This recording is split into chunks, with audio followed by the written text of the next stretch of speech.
Welcome back to the show, Respectfully Inspired. Today, I'm here with Knight. Knight Norona is an expert on Gen Z, specifically changing the narrative about young adults from phone addicted, unfocused, lacking in real relationships, and lazy to the generation with the most opportunity to be successful.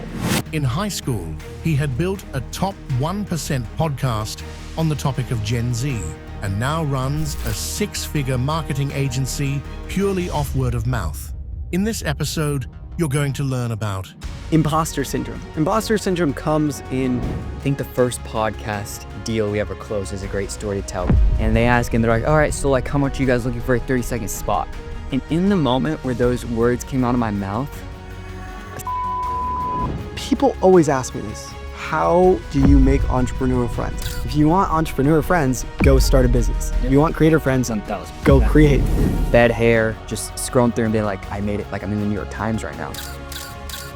As the day went on and like I was telling certain people about it, I was like, why does nobody understand like how big this is? We're here in my little apartment. We got a podcast set up, dude. I'm stoked to be here. Yeah, dude, it's been a crazy journey. Hearing all of that, all of those accomplishments back to back makes it seem crazier than it feels. That'll be a common theme throughout this, that, you know, sometimes the accomplishment isn't as fulfilling or doesn't feel as big of a deal once it happens. But yeah, where do you want me to start? I want you to start at how you built your businesses in just one smooth go, and then I'll probe you with questions and jump in places that seem interesting. So just start from building your TikTok to your podcast to your agency. Awesome. Well, I can tell you first of all, it was not smooth. There's nothing smooth about it. Yeah, dude. So I was a freshman in high school like anybody else. I'd gone to 5-6 different schools by that point. I was living in a small town in Northern California called Redding.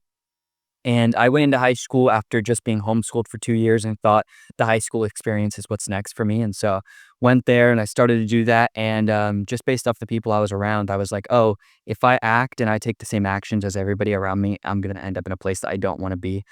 So I think there's a little bit of fear of maybe ending up staying in a small town and not accomplishing the things I wanted to. I didn't know what it was I really wanted to accomplish though. And as COVID hit and as high school moved on, I decided I can't keep doing this.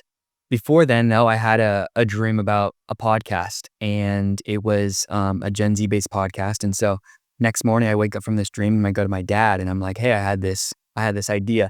My dad's been always one of those people that definitely believes in my dreams, but is also very practical about it. He goes, great, look into the space, see if there's anybody else doing it. So it was like, first, this is an awesome idea, but where are the actions that we're going to take to be able to build this? Not we, but just me. So the next day I get home from school, look it up, and there was no Gen Z podcasts. And I thought, okay, so this is an empty space that I can move in. Had no idea how to start a podcast, what it looked like to build a podcast. No idea what we're even going to talk about. All I knew, dream was about Gen Z, and there was no one in the Gen Z space. From that point on, I went to my buddy. We started the show and went 150 episodes straight. Ended up going top 10 in the country for our category. And in that process, I learned a ton, dude. But yeah, what about that process do you want to know? Well, okay, I think something interesting to note is you and your co-host Josh had many entrepreneurial ideas before your podcast. And I heard a story on your podcast that you one time were out of water and you thought, if you're out of water, then my neighbors must be out of water, which means there's an opportunity for me to sell them water. Can you tell that story? This is a true story. I think I always had an entrepreneurial heart. I just didn't know what it meant to go out there and sell. I was always had a heart for people, and I've always been a decent communicator. And yeah, dude, it was one hot summer day, and me and my buddy Josh were sitting there, and you know, we probably wanted money to go buy Beyblades or something, dude, like something from Target. And we had no money, and our parents weren't just going to hand us money. And so we thought, okay, it's hot. What do people need on a hot day? Water. So we filled up a bunch of cups of water and put it in an ice chest, and we knocked on doors for the rest of that day. And I can successfully tell you we sold no water to anybody but our parents. But it was just, I think it was one of the first lessons that I ever learned of like supply and demand was not what we thought it was. Yeah. It also taught me that being out in the hot sun, I didn't want to be knocking doors in my future. And so I learned a lot from that. Okay, so I think something interesting about your story is you identified what I identified when I started this podcast is everyone and their mom is starting a podcast. So it feels like a bad industry to push into.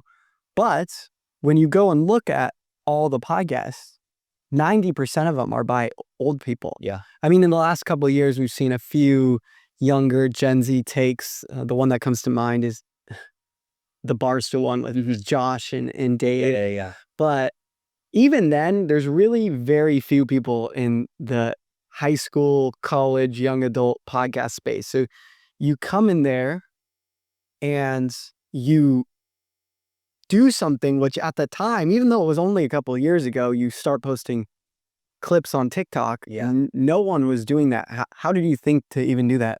I think I very quickly learned that Spotify wasn't going to push my show on its own. And so this is, I guess, where the marketing mind came into play. I was just like, well, how else am I going to have people find the show? And I thought, well, TikTok's a platform where you can go viral all the time for free. And yet clips weren't really a thing when we started doing that. Now it's all you see across social media. And so I just started clipping it, and I eventually learned what was a good hook and what grabbed people's attention. And from then on, dude, TikTok slowly started growing for us. At one point, we were doing 5 to 7 million views a month, and that was pushing all straight to the show. And I think I just really had a heart for Gen Z, and I didn't feel like the narrative or how they were represented is what I believed the generation really had the potential to be represented for. And I think, when you're told something over and over, you start to believe it. And so if everything in the media is negative about Gen Z, they're all lazy, well, ultimately you start to believe that. And so I thought, well, if there's somebody like your peers telling you otherwise, I think in high school, your parents have a big impact on your life, your teachers do, but ultimately the people around you, your peers, have the biggest social impact on you.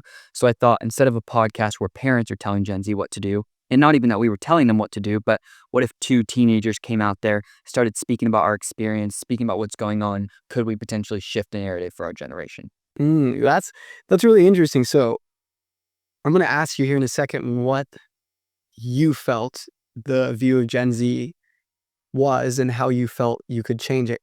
Before you do that, though, I want to tell you what I think the stereotype of Gen Z is. I think definitely the first stereotype that comes to mind is lazy, that they are computer addicted, which actually that one I probably still agree with. I probably wouldn't say that's not the truth. Computer addicted, lazy, want things easy, which is kind of the same as lazy. Yeah. I don't know. That's what I got. And what narrative did you see and what did you want to change? Yeah, I mean, I feel like all the media I was consuming, mostly from bigger outlets, was spreading the image that Gen Z is entitled, they're lazy, they have no work ethic. And the truth is, all of these things are true, right? But I think if we only focus on the negatives, that's the only narrative that's going to be pushed. And if that's all I'm consuming, I start to believe that about myself. If I were to tell you over and over, I don't like something about you, you start to believe that. And so this is all we're consuming. So if we go back to that they're addicted to their screens, well, what are they consuming on their screens? If everything about their generation is negative, ultimately you start to believe that. And I didn't go into it thinking that we're going to be able to shift everybody's point of view. But if we could make the narrative about Gen Z any somewhat different, and your friends started acting a different way and you start acting a different way, I think there's a ripple effect there. And I think ultimately we did have the impact that we were looking for. I think the narrative of Gen Z is like everything else. When one thing goes one way, there's an equal and opposite reaction. So while all those narratives are true, people are addicted to their phones, potentially, I don't really know how I feel about self-entitled because I think that's person by person. Totally. I mean, I think each one of them are person by person for you. Yeah. But as far as the generals, all the laziness, all the phone addiction, for all of that, there's an equal and opposite reaction. Gen Z has, I imagine, I would have to look this up, so I'll put some stat here if this is true or not. Yeah. But I imagine we have the youngest millionaires. I imagine we have the most young people who are succeeding, who have a house, who are like thriving. We have a really big gap that 100%. I mean, you yourself are a very, very successful young person, and we just have such a big gap. In a minute here, I'm going to ask you how you overcame imposter syndrome being young, because I find that to be super interesting. But before we jump into that, let's just continue through the agency and then So I'll finish off with the podcast because it leans straight into the agency. Went 150 episodes straight, ended up leaving high school, building that, got huge, got to interview a bunch of people that really inspired me. I felt like I was getting paid to learn. Got our first brand deal, started making money with the show. It was awesome. I think probably the coolest thing about it was just the testimonials we would get, and just hearing that we impacted anybody's life at all was just a crazy thing to hear. And after about 150 episodes, me and my co-host's lives were moving in different directions. He was moving to a different state, and I was honestly at my end. I was so burnt out, and I was not looking forward to it at all. And that I feel like if I would have kept going, I think some people think that you can push through burnout. I think it was a very clear signal that I needed to stop it before it got to that point, before I hated all media, before I lost passion for Gen Z. And I think all of those things came in the package of being burnt out. I think I was getting there. And so pulled the cord. And that was the end of that project. And I think we left it on a great note. I think we impacted hundreds of thousands of people, which is just awesome in itself. And yeah. So one thing I told you before the podcast I admire about you is that you go where the work makes you excited. When the podcast stopped, in the sense that your co-host left, and you had a very successful podcast, and you could have said, let me fix this sinking ship. Instead, you were just like, him being gone, the workload that I would have to take on by myself doesn't sound exciting to me. Yeah. Let me just pivot. And then you just went from podcast to six-figure marketing agency. Yeah. How'd you even do that?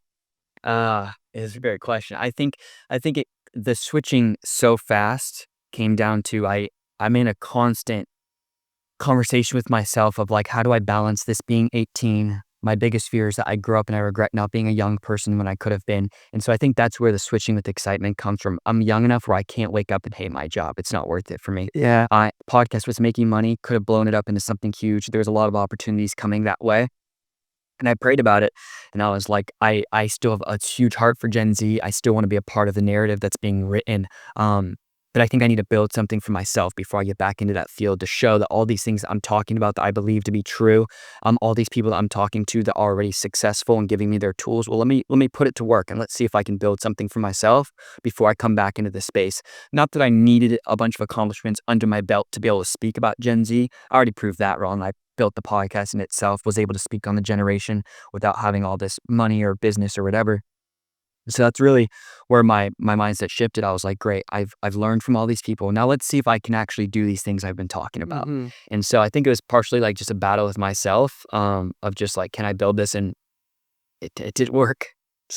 And so you got your clients semi through your podcast, because yeah, that's where the credibility was built for sure. people saw you as, dang, this guy built a top 1% podcast. He interviews all these Gen Z creators. Yeah. He must clearly understand the internet and Gen Z and marketing. Yeah. And so even to this day, you don't have a website, but through word of mouth, people are always trying to work with you. You're able to market for them.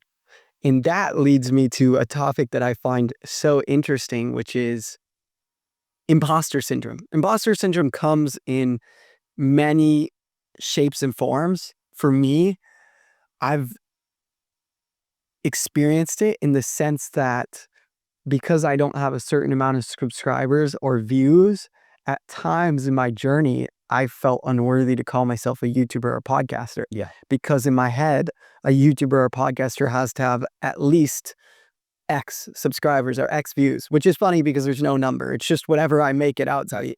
And I've met people who have millions of views and millions of subscribers, and they still don't feel like they have the right to call themselves that. So imposter syndrome affects everyone. And I realized really quickly when I was in high school, I felt super insecure about the videos I made, and I would kind of try to hide them from other people. And then based on how I hid them, when people found out, they saw the way that I saw my own content, and they would make fun of me for it. And then I studied abroad and I went to college, and I had this newfound confidence. And even though my videos didn't get any better in quality or production, when I went to college, I was more of a confident person, and I didn't feel like an imposter. I'd been posting videos for 2 years, so I'd introduce myself. I'm a YouTuber. I'm a podcaster. And people all the time would see the way that I saw my own work, Yeah. and they'd be like, I always wanted to be a YouTuber, but I never had the balls, or they would like me because I was a YouTuber, Totally. even without seeing my stuff because I owned it. Yep. Now you're 18, and while I'm sure you've dabbled a bit with what I just described, what I really find interesting and I want to get into is the first time that you closed a big deal. We're going to do the first time you closed a big deal, and then I know you had big podcasts. You said at one time someone pulled up in a Lamborghini to your podcast. Yeah. How, in those moments, how do you feel worthy? Like I'm just imagining a 16-year-old you sitting in whatever makeshift podcast studio you made that day, and a guy pulls up in a Lambo, and you're like, "Yeah, I'm worthy to interview this guy." Or Yeah. what did you feel in those moments?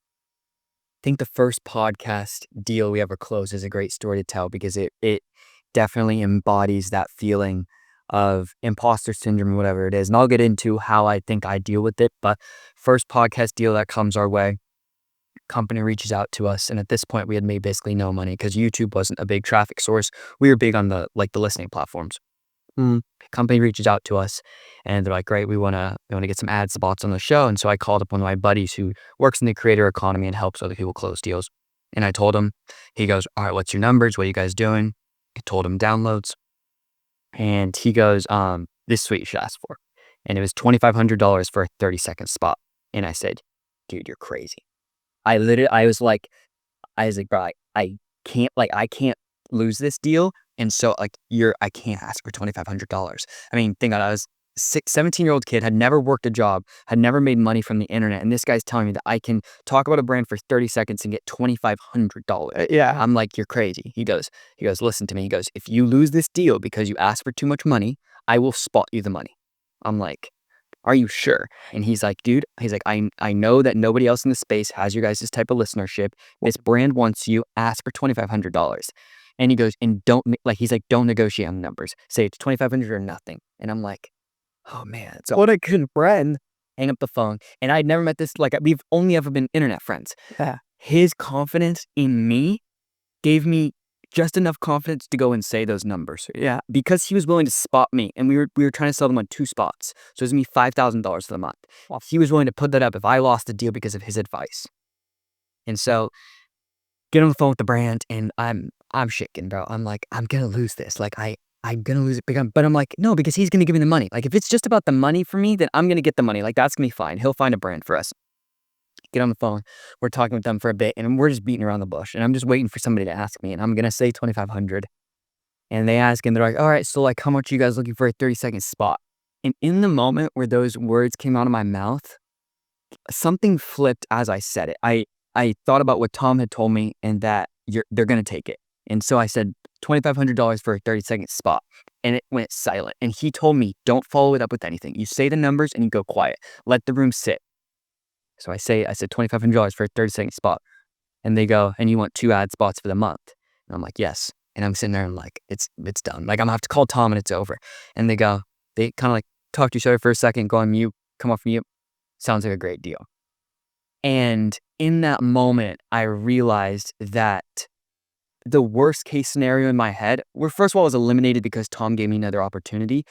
But I stood there and told them $2,500 is what I charge, and they believed me. Now, it's a false sense of confidence because I don't necessarily believe it myself. But because I told them this is what I offer, I'm a YouTuber. This is who I am. People believe what you tell them. And so if you believe it to your core, eventually it becomes true. And something I want to highlight with this story, and first of all, your friend is such a good friend. Yeah. He really helps you out there. But something I want to highlight with this story is the fact that you were giving them $2,500 or more worth of value. It's not like you were like, let's go into this phone call and screw this guy. Because I know your character, and we're going to get into how character plays into imposter syndrome in a second year. But you felt unworthy, as I would feel unworthy asking for that amount of money because you've never gotten it. Right. So it feels wrong.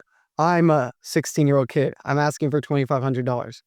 Previously, I've made $12 serving at a restaurant and per an hour. And now I'm saying for 30 seconds, I'm going to make $2,000. It feels wrong. Right. But at the time, your show hit their audience, Right. and it was going to probably sell more than $2,500 worth of it.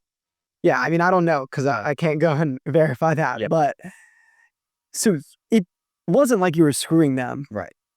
But I want to point that out, and I find that very interesting. And I think you had mentioned to me in a conversation we had off camera that you just move from one league to the next league to the next league. Like asking for $2,500 feels wrong when you've never played in the league. Right. But we could go find various podcasts of some sorts, and the conversations are all the same, just with bigger numbers. Yeah.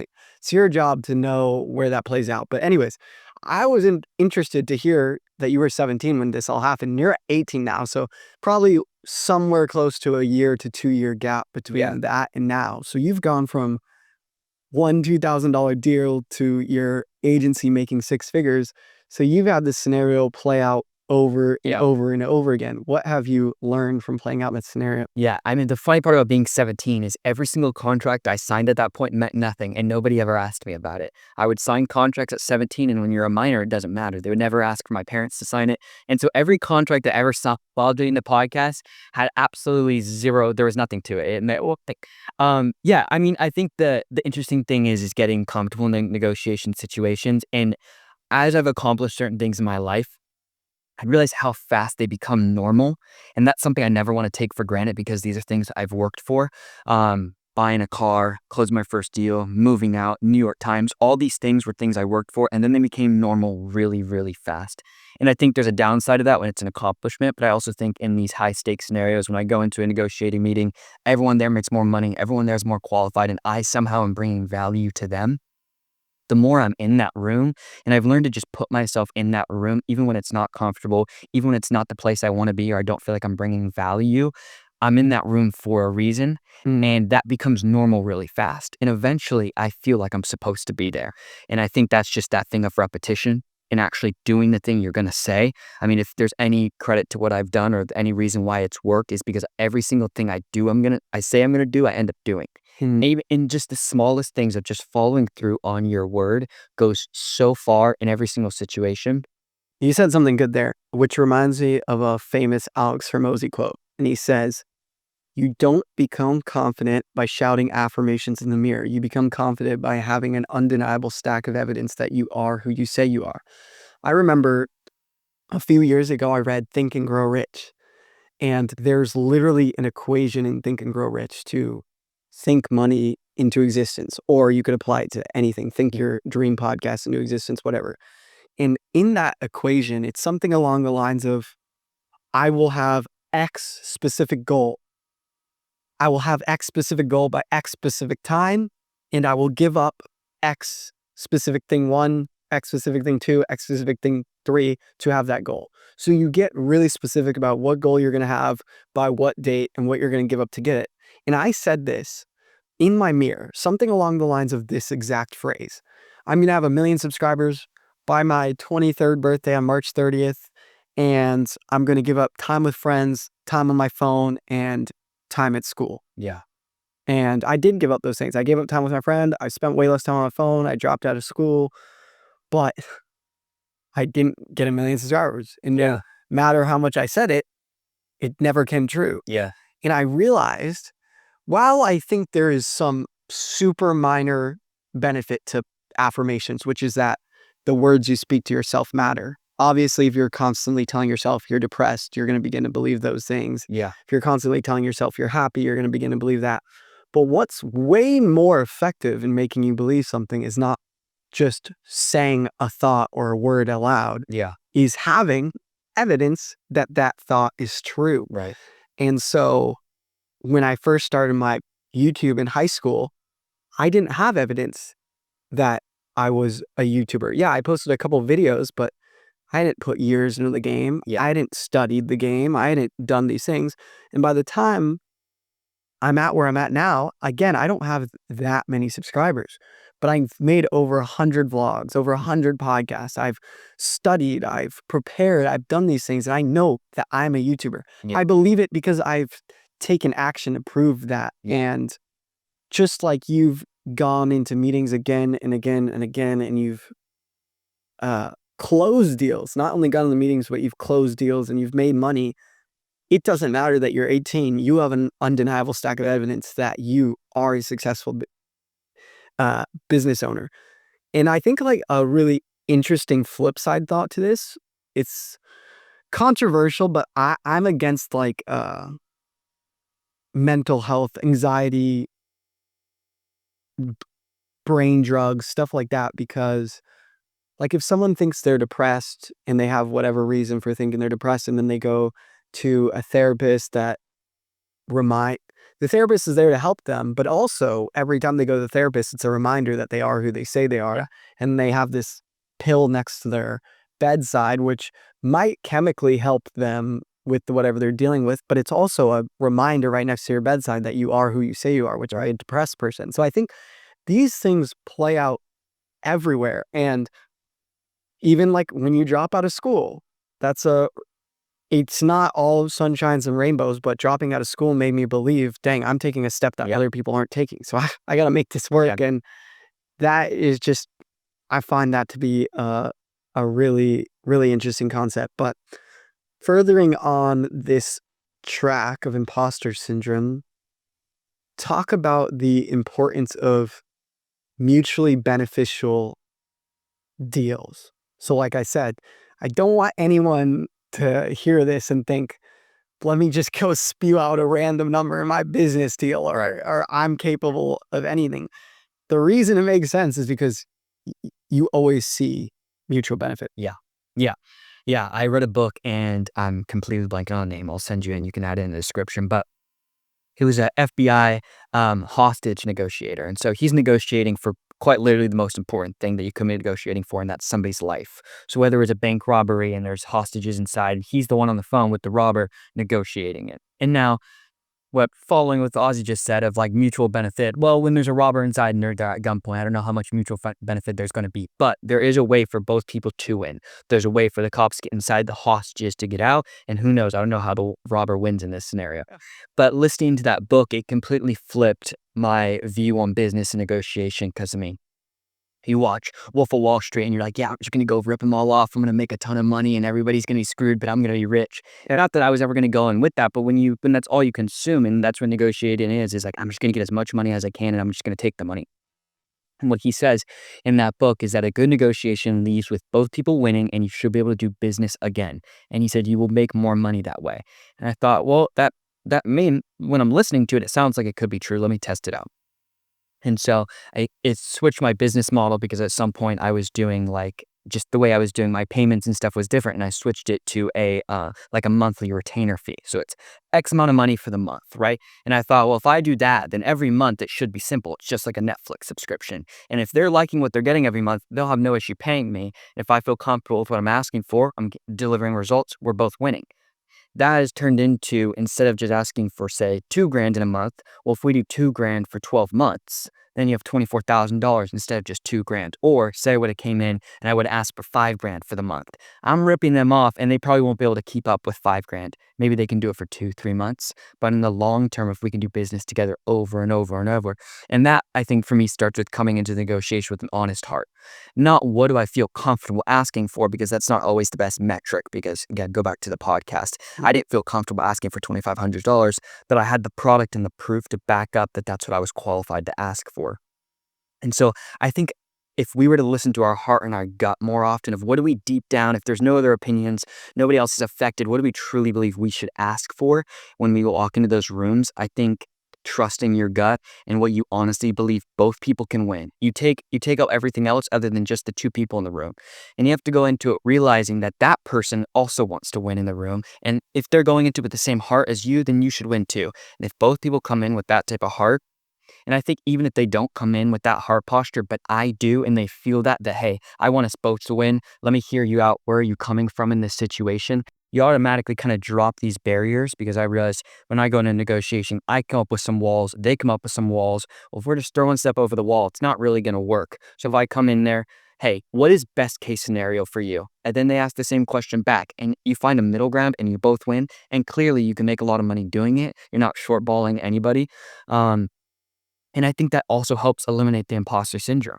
Is like I come in and I tell them, hey, this is how long I've been doing this for. I come in, I tell them numbers. I don't tell them opinions or feelings about what I feel about what I do. I tell them what I have done. And that helps me eliminate the feelings of, am I qualified for this? Am I asking for too much? I take feelings out of it for me. I tell them, hey, this is what I've done. Do you like what I've done? Do you enjoy it? Like, do you think this product's going to work for you? And if they say yes, then that's great. I also got really comfortable turning down money.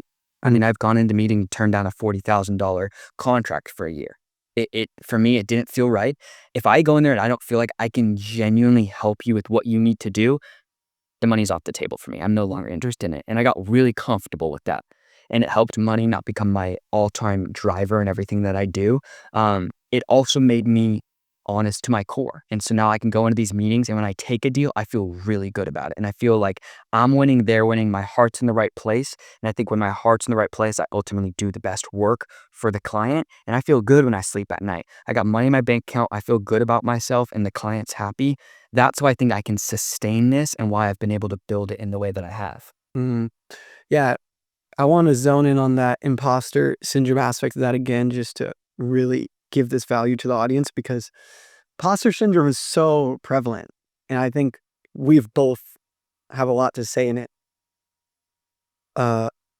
Specifically you as someone who's made lots of money at a young age, which is generally a very key scenario that leads to imposter syndrome, and me as someone who's posted 300, 400, 500 videos and still hasn't reached a numeric success. Those are big scenarios that create imposter syndrome. But that thing of going into a meeting and asking for a lot of money, or taking the guest who's coming out of their Lamborghini and feeling worthy to interview them, the reason you might feel unworthy to interview that guest or take that big deal is because you see what they have and you feel unworthy of it because you're thinking about your age or you're thinking about your studio. But that's something I keep in mind too. Not that I've interviewed a bunch of insanely numerically successful guests, but I have had sat down with some million subscriber influencers and some rich people, and I just remind myself, I don't have to have made boatloads of money. I don't have to have boatloads of subscribers, because I know there's things I can always offer. 100%. The biggest hack of always offering something is literally God. Because I have a relationship with God, and that relationship with God permeates all aspects of my life. So I have this 100%. joy, this peace beyond understanding, this satisfaction without money, without comfortability. I have all these emotional things that come as a benefit of following Jesus. And I know that at the very least, I can offer that to everyone I interact with. Yeah. And that emotional peace, joy, happiness, that's something that millionaires don't have, multi-million subscriber people don't have. So 100%. I have that at the very least. Yeah. But then even if you know, someone's listening to this and they're like, I'm not religious, I don't believe in Jesus, whatever, anything emotional, can you help that person have a good time? Yeah. Are they going to have a thought-provoking conversation? Maybe what you say in your podcast is going to make them think about their business. I know that I'm a valuable person to have a conversation with. Yeah. One day I'll have a lot of viewership to pair with that. I'll have money coming in to pair with that, but those are bonuses. I don't need that to add value. But in your case, you're selling a service. You're selling as a service, marketing. And again, the more you get these clients and you actually sell well for them and you do well, like you said, you have that genuine heart, you can begin to focus not on the fact that you're 18 years old, but the fact that you're actually going to benefit their business and their life and those clients. And I love the fact that you said, I will turn down money if it doesn't serve me. And that's something I'm trying to think about. Before this podcast, I told you that I'm 80 episodes in and I haven't done a Zoom interview podcast yet. And I don't know if that will change, but the reason I haven't done that up until this point is when I consume podcasts, I personally don't like watching Zoom podcasts. I don't like the muffled audio. I don't like the lack of connection between the screen. Yeah. So why would I go make a podcast, which to me is selling my product? Why would I go sell a product that I don't like to buy or consume? So that's great. up until this point, I've refrained from it. So I don't know. I mean, these are all really, really good things. I'm glad we went super in depth on imposter syndrome because I think that's really valuable. But moving on, uh, I think that you probably had a lot of the motivation that I have and that a lot of people watching this have, which is I'm a young person. I want to go make boatloads of money. I want to drop out of college. I don't want to go to college. You were in the friggin' New York Times. That was like one of your dreams. You grew up in New York for a period of time. Yeah. So you start hitting these accomplishments. Top Gen Z podcast, six-figure marketing agency, made it in the New York Times. Talk me through your relationship with how you thought these things were going to affect your fulfillment, your happiness, your satisfaction, and the before and after these moments. Yeah. Yeah, the New York Times is a very special one to me because I don't think most kids grow up wanting to be in the New York Times. I think it's a pretty niche and specific goal. I mean, yeah, people probably have PR goals all the time, but for whatever reason, mine was New York Times. I think it comes down to when I was a kid, my dad was in the New York Times, and I thought, well, if my dad did it because he's my hero, then this is the pinnacle of success. Never asked him if it was the pinnacle of success for him. And so it just in the back of my head for my entire life, I was like, New York Times, New York Times. And even as I grew up and realized that it isn't necessarily the biggest outlet or whatever, it was just New York Times. And so it was one of those goals where I was like, I don't know what the ABC plan is here. Like, how do I even get on track to be in the New York Times? And so I'd pray about it all the time. And I was like, Lord, this is just something I want. And I don't know, give me an opportunity. And if it's right, then it'll be right. And this was probably a little bit over a year of doing the podcast. We were talking about the app Be Real, the social media app. We released a clip about it, and the clip did 1.5 million views. I'm gonna go 2 million. It did a decent amount of views on TikTok. We released it 6 months, like 6 months earlier. 6 months later, I'm sitting in the gym one morning and I get an email and like the headline is New York Times interview. And I thought, there's no way. I was like, why? I've talked about it on the show and someone's pranking me. Like, it's fake. Like, I've talked about it on the show and I know that some fan is just trolling me. I think I'm kids, dude. And I start reading through and I'm like, this might be legit. Like, the email is, journalist name at New York Times, and she's sending us calendar invite, and it seems legit. And sure, if it was. And I remember going on that call, and I was like, okay, like everything I work for is in this moment. Like, I have to say the right things. After the right things, I'm like, I just have to get it right. Because the thing is, when you get interviewed by a major news outlet like this, there's no guarantee that your interview makes in the paper, right? They interview tons of people on the subject. And they were the specific article this time was about Be Real. So I was driving there and I was praying about it, and I was like, Lord, just give me the words that it's supposed to go with this. And if I'm supposed to get in the Times, I'm supposed to get in the Times. And if I'm not, I'm not. And so I went into it with this mindset of like, I don't know what I'm going to say. I don't know what they're going to ask. You feel very unprepared in this situation, even though I feel like everything I've worked for has built up to this. And I get in there. She interviews us for about 15, 20 minutes and it ends. And I was like, okay. So I was interviewed by the New York Times. Like, that was pretty cool. Wonder if it's going to get released. She goes ghost for like a week. And I'm like, I kind of come to the point where I was like, all right, I got interviewed and like, that feels great. It's a great accomplishment. I don't think I made it in the Times, and like, that's okay. This time I'll get another shot. Friday morning, I wake up. It's probably like 6 a.m. California time, so 9 a.m. on the East Coast. Email comes through. Article's been released. Here's your feature. And I thought, oh my gosh, I made the New York Times. This is awesome, dude. And I just had like a little blurb, and it felt good. And like the part that they quoted felt relative to where I was at, and it like really represented where my head was at. And so I felt great about it. And thinking back on it now, probably the time I felt most fulfilled is when I was laying in my bed, 6 a.m. It was just me, and I sat there and I read the article. And in my head, the fulfillment was going to come from me telling my friends, telling my parents. But when I think back on it now, the only time I felt like, wow, like I did this was when I was sitting there by myself in my bed hair, just scrolling through and being like, I made it. Like, I'm in the New York Times right now. And as the day went on and like I was telling certain people about it, I was like, I felt myself being so disappointed. I was like, why does nobody understand like how big this is? Like this, and like everyone was super supportive. My parents were super supportive, my dad and mom, like, so it's nothing on them. But I was like, why do I not feel how I thought this was gonna feel? Like, it's supposed to be like the pinnacle. Like, it doesn't get better than this. And I remember then this was on a Friday, and I woke up Saturday and I was like, yes, it was the New York Times. And my life continued to move on. And I felt myself being disappointed for like a week after. And I was just like, what? Why would God give me this opportunity and I didn't feel fulfilled by it? And thought through it more and more, and I was like, oh, the fulfillment was not in actually seeing my names in the New York Times. It was the fact that I spent 100 weeks every Friday night at home prepping for episodes. I didn't go to high school. I'd never been to a school dance. All these things that I had felt like I missed out on, it will all led up to this moment that I also felt like was disappointment. And I realized like these accomplishments are going to come and they're going to happen and they're going to feel great for probably like a few hours. I'm going to tell my friends and that's going to feel good. And then the next day is going to happen. And so unless I figure out a way to find fulfillment in something else, I'm going to keep chasing these accolades that are going to come and go like an escalator. I'm going to get to the top and there's going to be just another escalator there. And we can get into like what I feel like is now fulfilling me and what feels like genuine fulfillment. But that story was pretty much kind of like the eye-opening moment for me. I was like, oh, this is, if I chase this, dude, I'm going to live a really miserable life. And I can figure out the money. I can figure out how to get in the New York Times. But if I can't figure out how to feel fulfilled and not worry about other people and if they feel as excited as me, and I realized that nobody is going to understand like I understand it. And I came to peace with that. And now all accomplishments, second New York Times feature, completely different experience. Dang, there's a lot of routes to go from this. I appreciate you sharing that. Yeah.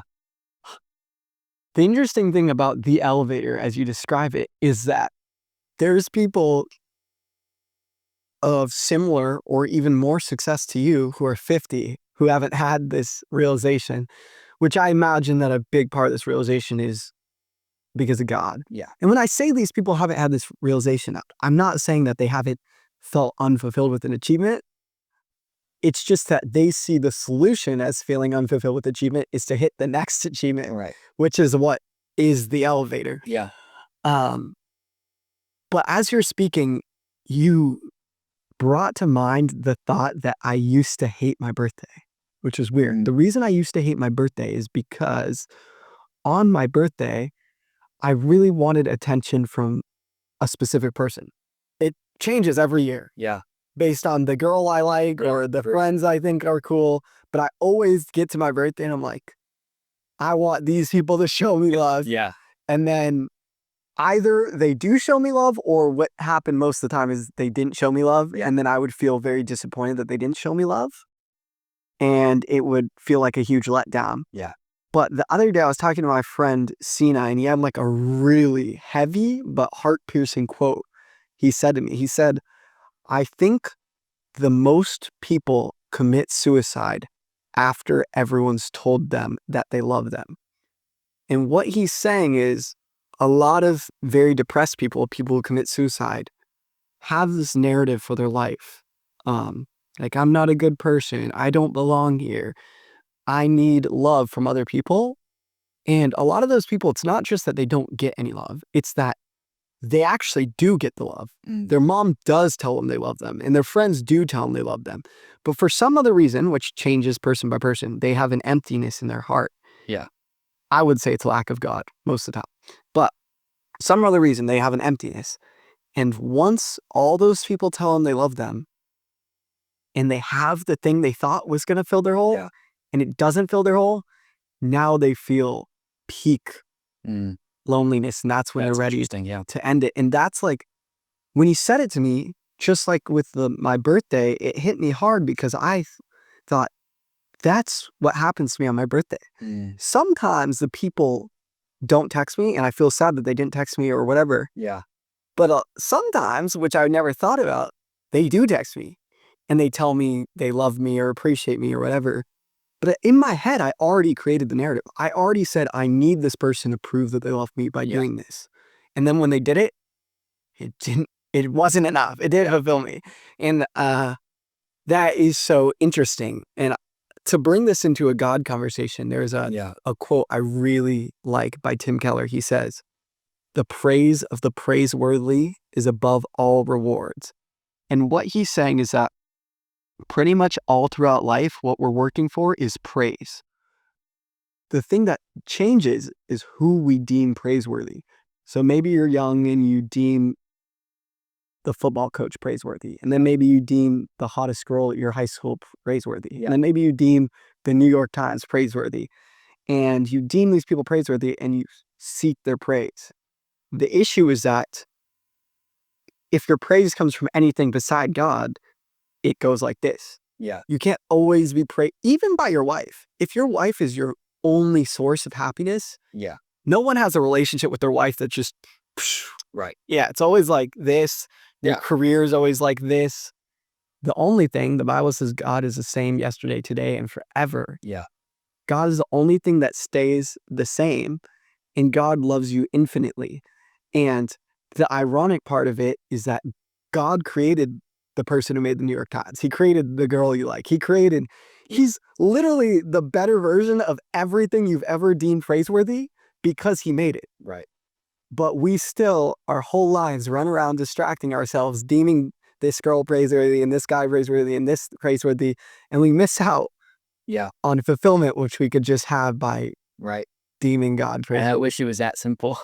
Like, I wish it was that simple to walk by. I think for me, so much of my faith has just built in walking through all these situations with the Lord, whether it's hard family problems, whether it's buying my dream car, moving to an amazing place, traveling the world, having God by my side through all of those things. So I think early on in my faith, growing up in a Christian household, I think inevitably I leaned on God when it was hard and when I felt like I couldn't do it on my own. And as I got into more situations where I felt like I couldn't do it on my own, I had God by my side through the victories and the really hard parts, losing money, tough stuff going on with my family, all those things.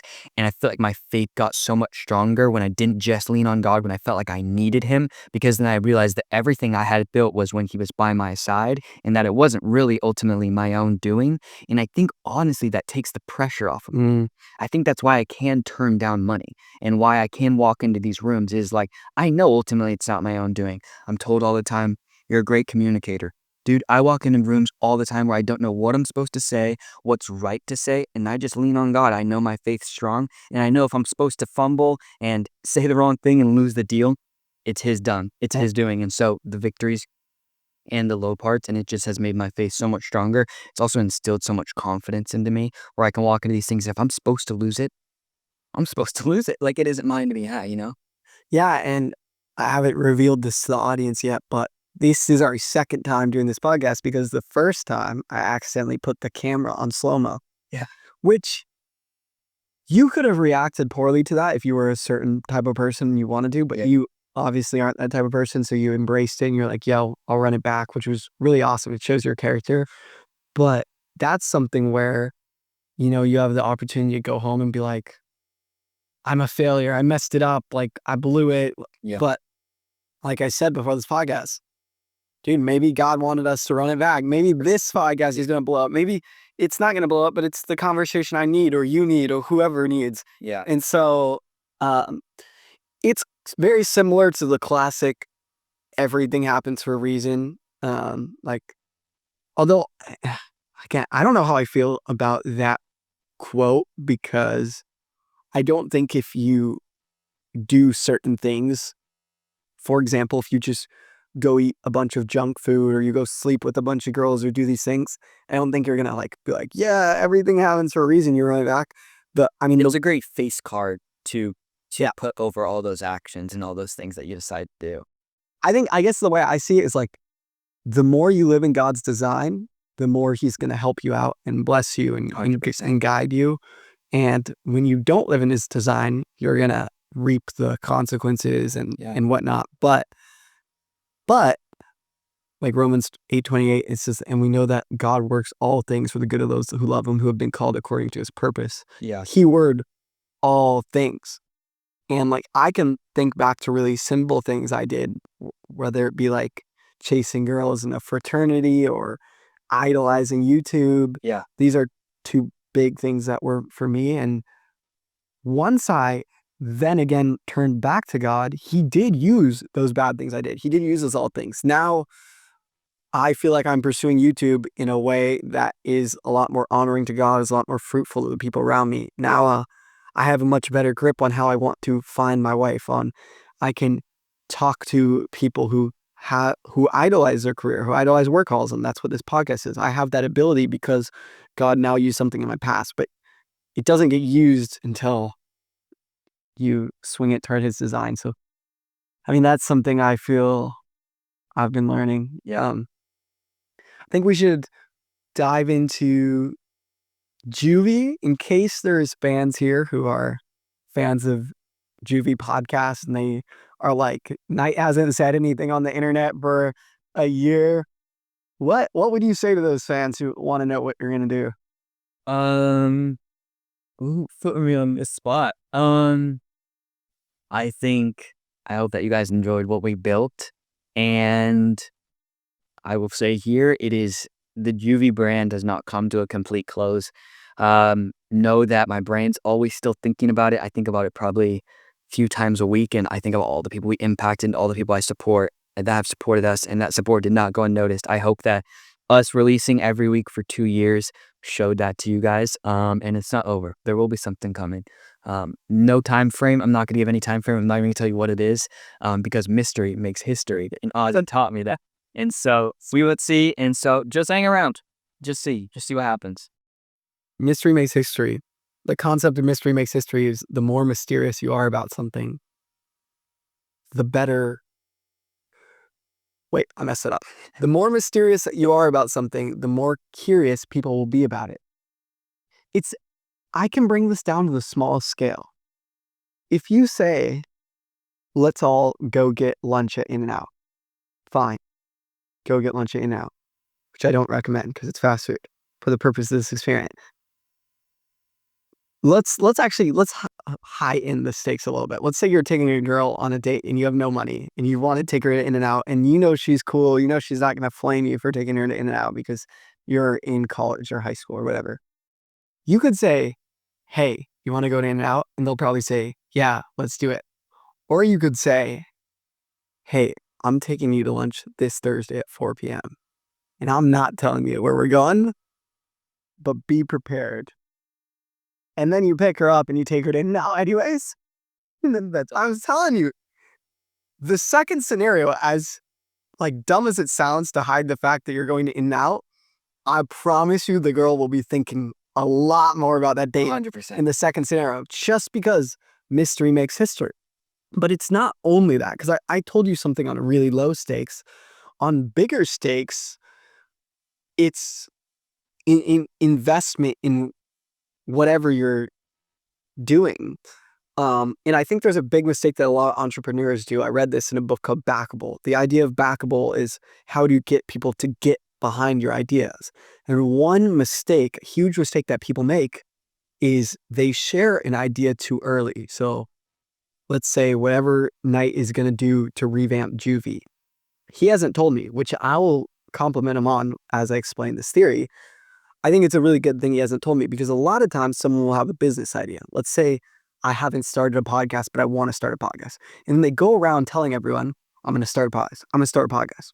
When you do that, your brain is releasing chemicals partially as if you've completed the task. You're telling people you love and admire and you want to watch your podcast. You're telling them, I'm starting a podcast. And therefore, you're already getting part of the fulfillment as if you did it. Yep. But you didn't do it. And that's the first issue with that. But the second issue with that is their reaction might become your thought about it. So if I go and tell someone I'm starting a podcast and they respond, but everyone and their mom has a podcast, and you haven't thought that much, you haven't sold yourself on the idea, now you're going to start questioning your idea. Oh, okay. Wait, they're saying everyone has a podcast. They're saying it's too saturated. They're saying this, and then you start questioning it. However, if I spend a year planning my podcast and I film 50 episodes before I release one, and then I tell people I'm starting a podcast and they tell me, but everyone has a bias, their disbelief is not going to become my disbelief, because I've already sold myself on the idea. I already believe in it. I already have the conviction it's going to work. And that's something in the book too, is that people think the thing that makes everyone like you as a speaker or whatever is that your confidence and your charisma. They think it's all about how well you speak and how much charisma and confidence you have. But in reality, the most powerful trait is conviction. That's why in big speeches, such as when Steve Jobs announced the iPhone, he wasn't a great speaker. When Elon Musk announced the Cybertruck, he also wasn't a great speaker. These people weren't the most confident, charismatic speakers, but they believed in their product. I know the iPhone's going to change the world. So their belief became the audience belief through their talking. That's something where I really admire about Knight, is he's saying, I'm not going to tell you what this is because I haven't fully created what it's going to be. I haven't fully sold myself on the idea yet. Here's what you need to know. I'm coming back. Yeah. Well, I mean, I took the exact same path when I started my agency. I didn't tell anybody but my parents, didn't even tell my closest friends. And until I had a number in my head and I said, when I make this amount a month, if somebody asks me what I do, I'm going to tell them I own a marketing agency. But I can't tell them I own a marketing agency if I don't make any money with my marketing agency. And so I waited, and it was probably like 2 months. And I mean, it's not like my friends were always asking me, like, what are you doing for work now? They knew that JUVY ended, and they knew that there was kind of a break going on, and they didn't really ask. And then one day I hit that number in my head, and one of my buddies asked you, and I said, I own a marketing agency. And he said, what? And I said, yeah, I own a marketing agency. He goes, what does that mean? I said, well, I get paid to do marketing. I own a marketing agency. And from then on, I've stuck by it, and that's what I do, dude. Let's go, dude. That's awesome. Okay, I think this will be kind of one of the last topics, if not the last topic.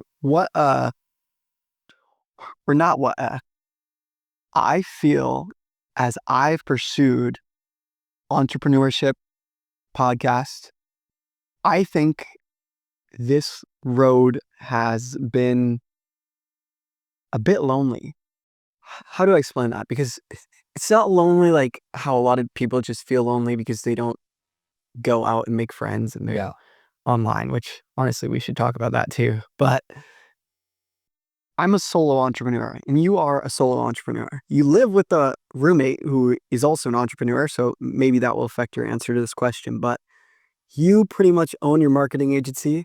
Everyone who works for you doesn't live near you. You're not going into an office. You didn't go to college, which means you missed out on probably the most social environment most people our age will ever be in. Do you ever feel like this route is lonely, or do you feel like you've had better or worse experiences because of this route? How do you feel about that? Yeah, I mean, it's absolutely lonely, and I think I learned that while being in high school, leaving high school. So not only did I not have the quote-unquote high school experience, I didn't have the college experience either. I think it came down to me, like, weighing my pros, my cons. Am I going to be lonely? Am I going to miss out on some social opportunities? Am I probably not going to be around as many girls as I would like? Probably not going to date because I'm not going to be around girls. I'm going to have to move out at a young age to put some pressure on myself. All of the things you could think of as cons. The other side of it is that I get to travel the world when I want. I get to live in one of the most expensive places in the country. I drive a sports car. I drive a convertible. I have a bunch of great people around me. They may not be in my work field, but I have great people around me. Had some crazy experiences this year. All of these things I could only have without this. So sacrifice is a really real thing. Now, is there a better way to do it than I did? Absolutely. I think I went into it with the mindset of like, if they don't add to where I'm wanting to go, then I don't need them here right now. And that's a completely false statement. I think there's people in my life that I believe are only in my life for very, very specific reasons. And sometimes it's because they need somebody like me and vice versa. I have mentors in my life where they sit down and they pour life into me. They help me think through my ideas, all these things. I'm not sure I'm adding too much value to their life, but they're adding a ton to mine. And so I sit there and I listen. All this to say is that sacrifices are going to need to be made. It's going to be a more lonely route. The less traveled route is usually the more successful route. How I thought about it when I was in high school, and I think there's still some truth to it to this day, is if I look at all these people and the actions that they're taking, and I just take those actions and I move it forward 5 years. Do I want to be that in 5 years? Sure. Does it seem like it's going to be fun if I go out and party with my friends every weekend like I'm in college? That could be fun. But 5 years down the line, do these things now have any type of value? I think not. And so I take just different actions now. So that's why all the time it's like you're so far ahead for your age and all these things. I just looked at people in their late 20s that were successful. What actions, what disciplines are they putting into place? Well, I can do that now. Then you take age out of it and there's actually age doesn't matter at that point. And so I just took pieces from what I saw other people were doing that looked like it was right and then put my own twists on them. But to go back to the initial question, yeah, it's lonely. Sacrifices need to be made. I think there's a right way to do it. Ultimately, there's a really right way to do it. Did I have to take some people out of my life that weren't adding anything and that weren't life-giving or bringing me closer to God or where I wanted to go? Absolutely. There's gonna be people that come and go all the time. There's brothers around me that I've poured into and they've poured into me, and these will be my brothers for life. And Do they work in the same field as me? No. Do they add anything to my business? Absolutely not. Are they there when I'm having a hard day? Are they there when I want to go travel and I bring them on trips? Absolutely. Like, these are my brothers. These are who I ride with. And so, but do they add any money to my life? Absolutely not. And that's not what they're there for. Do I have friends that do, that bring me deals and I bring them deals? Absolutely. That's what they're for. We're not on that emotional level. It's more transactional, is what it is. But there's room for both. And I think sometimes people think it's one or the other. And I think there's absolutely room for both. Dang, that was valuable for me to hear. I also think that I've been on the flip side of a lot of what you're explaining. I mean, this podcast, literally, if I was giving you the elevator pitch, I would say the goal of my podcast is to change the way people measure success. Most people measure success by wealth metrics, money, possessions, achievements, and status. And the goal of my podcast is to change the way you measure success to soul wealth metrics, which are relationships and memories. Yeah. So like when you first started what you're saying, like, oh, but I could have sports cars or I could have this achievement over here. That's like, for me, it's a red flag based on my podcast statement. But that's the same thing I did, which was I'm going to drop out of school so I can have 1 million subscribers, so I can be famous. And then, I mean, I've overshared this story way too much on the podcast, but had a very specific situation which someone I was really close to was facing death. And I realized that if they had died, they would remember me as always choosing work over them. And then I realized, wait, it's not just them. Like, even at home, I live with my parents, but I'm locked in my room every second of the day.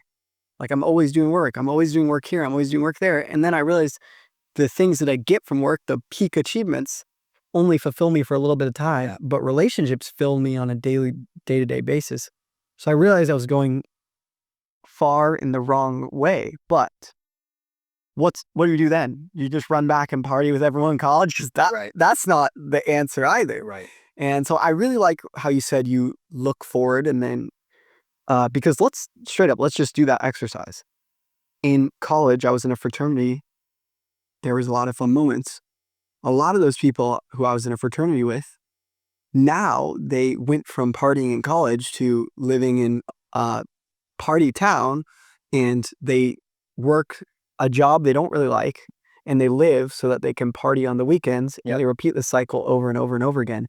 And without judging them specifically, I know for a fact that I would hate that lifestyle. So I'm so happy I left it. But the issue that I made when I left it is I thought about that quote everyone says, you're the product of the 5 most people you surround yourself with. And I took that way too personally in the fact I started deeming people worthy of my time. Like, this person helps me, this person doesn't. Like, don't talk to him, talk to him. And the reason I now have a really big issue with that is because it builds pride. It's not what God wants you to do. God wants you to love everyone.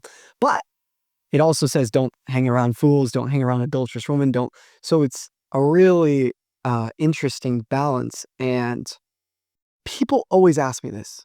People always ask me, how do you make entrepreneur friends? I want to be an entrepreneur, but I can't find people at my college who want to be entrepreneur.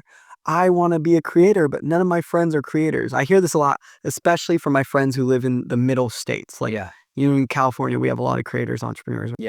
And someone's listening to this and they're like, that's me. I want to be an entrepreneur. No one around me. I can't find community. And I always tell people, you're not going to find community. It's not like you're going to like look around for it and be like, there it is. It's not like that.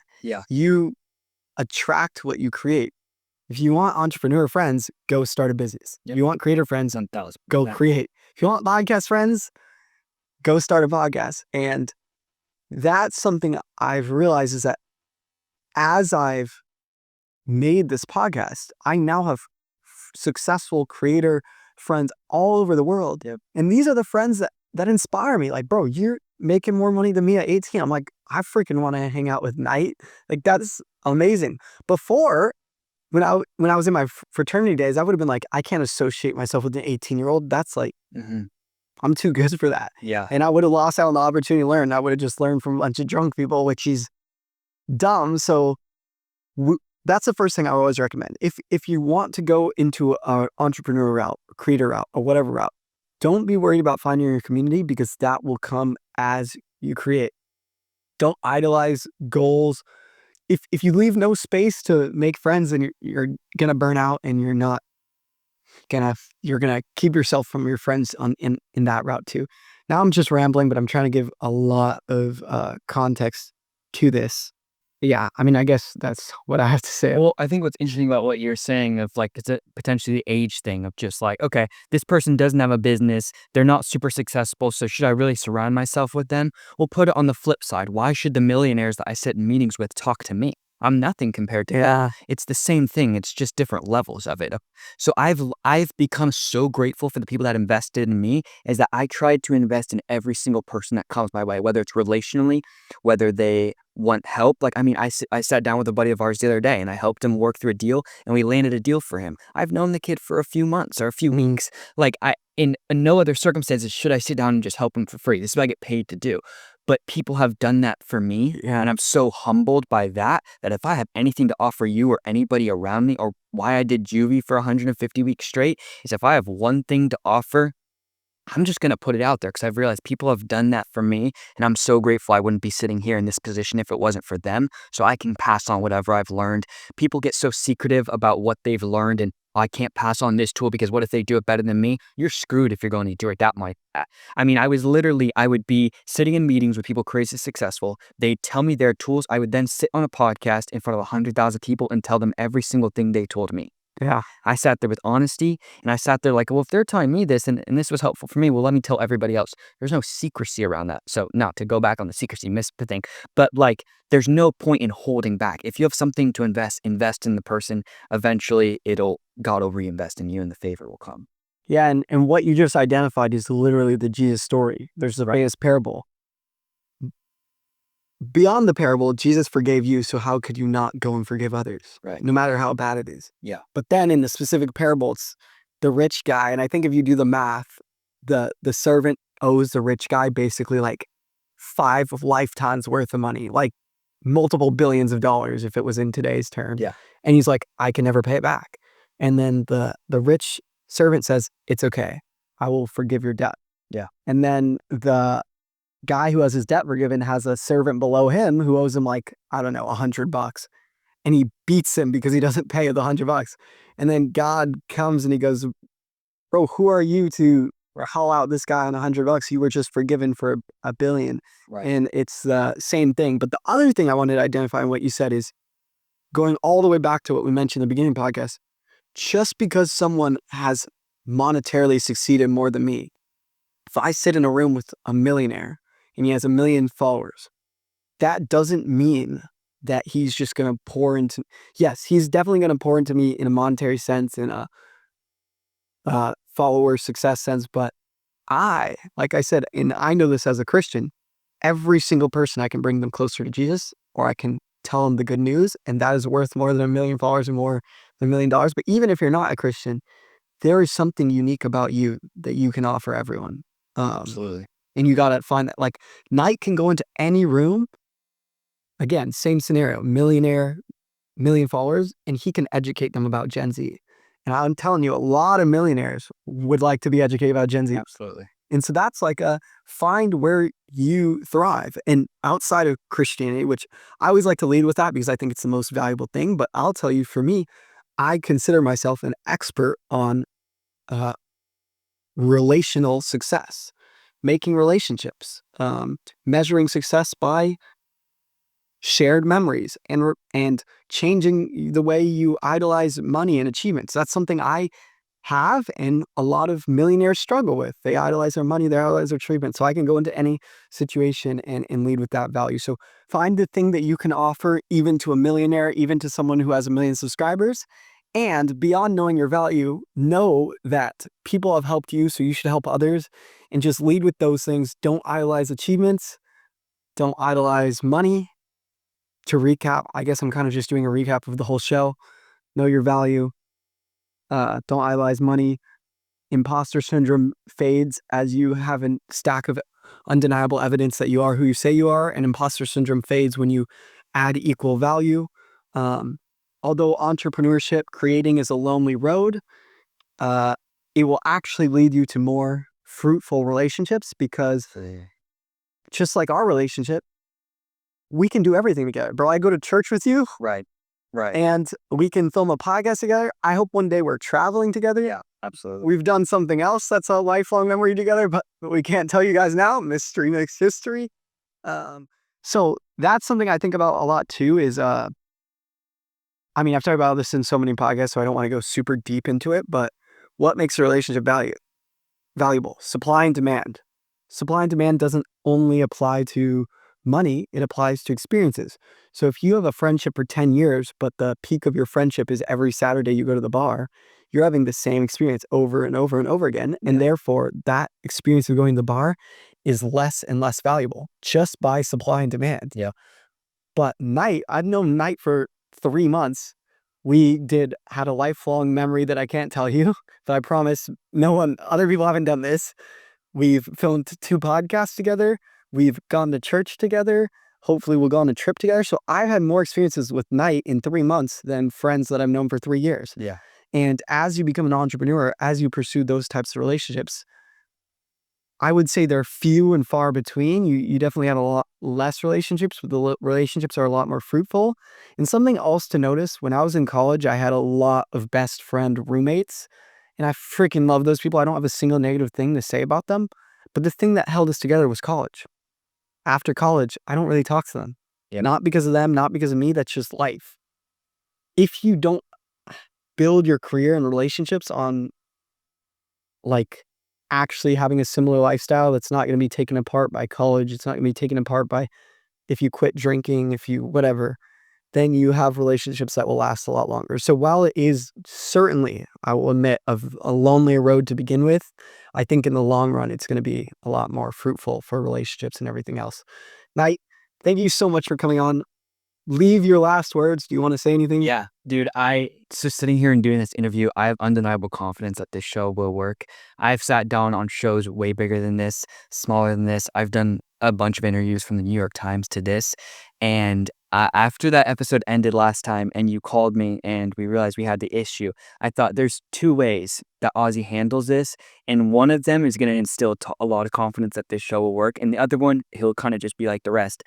Remember, you called me, we had the issue. The next contact point we had was, we're rescheduling, we're doing this again.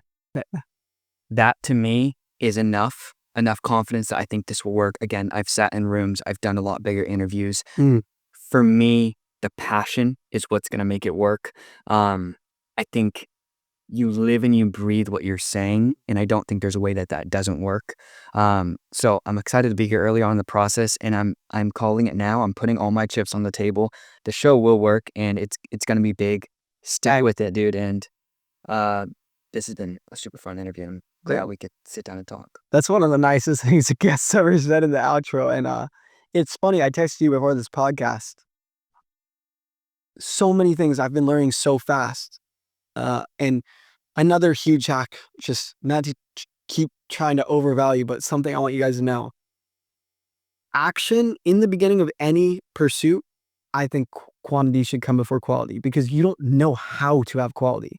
If you start a podcast today and you're like, I have to have the highest quality, it's dumb, because you won't even know how to do it.